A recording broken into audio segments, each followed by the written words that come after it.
Thanks for staying with us.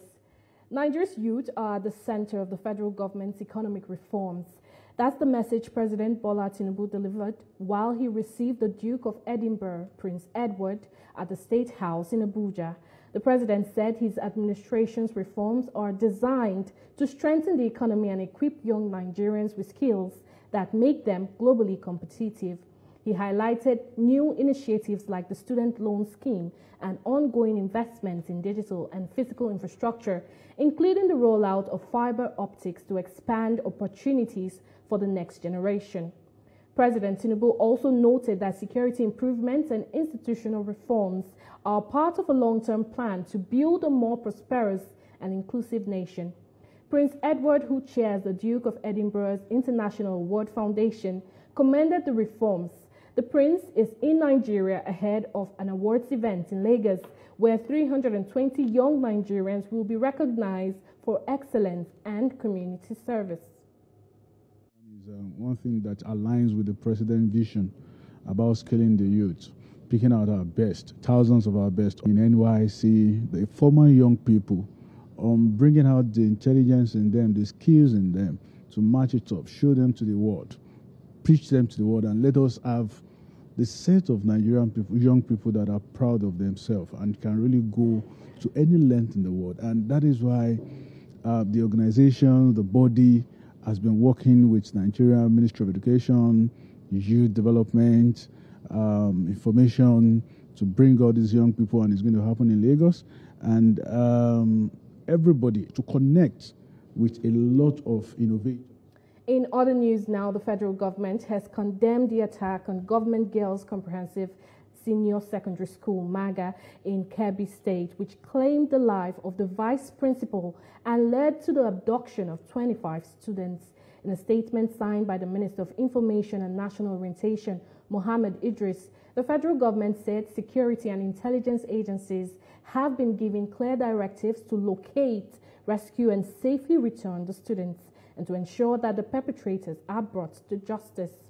The government expressed deep concern and solidarity with the families of the abducted students, saying it shares in their pain and remains firmly committed to securing the release of the girls.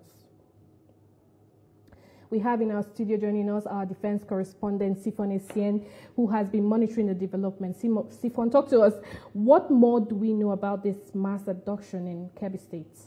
Well, it's a sad scenario, but the authorities, through the Minister of Information, just like you read earlier, and indeed the Military High Command, we understand operations are on, to track where these school girls have been taken and possibly apply kinetic measures to rescue them.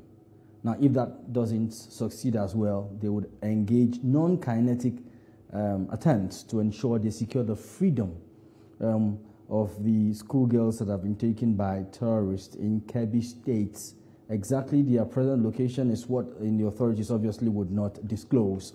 But we understand that a combined team of the military and the allied forces are on their trail to ensure they secure their release in that environment.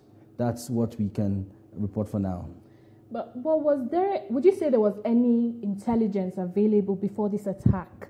In your analysis, this has happened several times. There are a lot of reports about insecurity.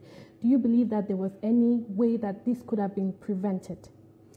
Well, we understand that there are several programs, especially the school protection program that the federal government is implementing through various agencies. The lead of them is the Nigeria Police, to protect schools, working in partnership with sub-nationals like the states and the local governments to ensure that they improve security around schools.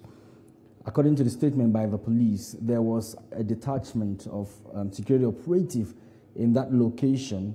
However, they were overwhelmed by the assailants who made away with at least 25 students. So, talking about intelligence, we do not yet know and cannot yet report if there was any prior notification or maybe community members of the community or the authorities at that level had gotten information that this was going to happen. But in previous similar incidents, there had been heads up You know, members of the committees are reported that they had gotten information that this was going to happen and eventually happened. But in this case, we cannot yet report and we do not yet have that information. You say they were overwhelmed, the security operatives. Does that implicate them? And is there any lapse in the security situation in the northeast and northwest? We wouldn't yet say, and we cannot yet safely say that it has gotten to that level. But what we know is that the number of the assailants and their firepower was such that our security forces could not withstand them, according to the statement, you know, that the police highlighted that there was a deployment.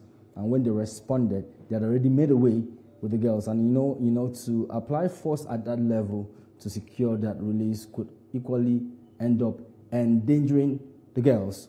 So perhaps that initial approach would have been to allow them, you know, since they already made away with the girls, allow them go with the girls and we'll track and attempt to use kinetic and maybe non-kinetic measures to secure their release. We hope that